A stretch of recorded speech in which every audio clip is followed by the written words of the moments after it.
Mga illegal traders ng bigas, kinasuhan naman ng Bureau of Customs sa Department of Justice. Ang detalye, alamin natin mula sa aming kasama si Joseph Parafina, live via phone patch.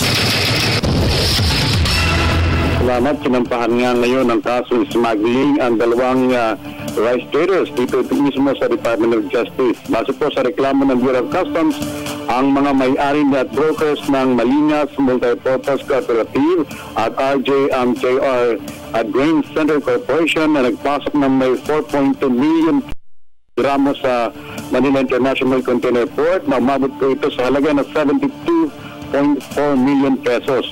Base sa detalye, ipinahayag ni BOC Commissioner Bert Lina na kung saan po may pinadala ang nasabing mga pinababa ang timbang para lang maloko ang pamahalaan at mayaring nila sa halagang kanilang dapat mapunta para sa kanila.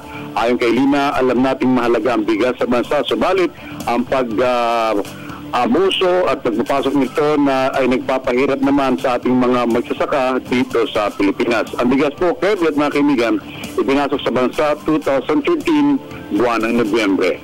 We'd like Marasigan and Marlon Guardias, Joseph Parafina, Television ng Bayan.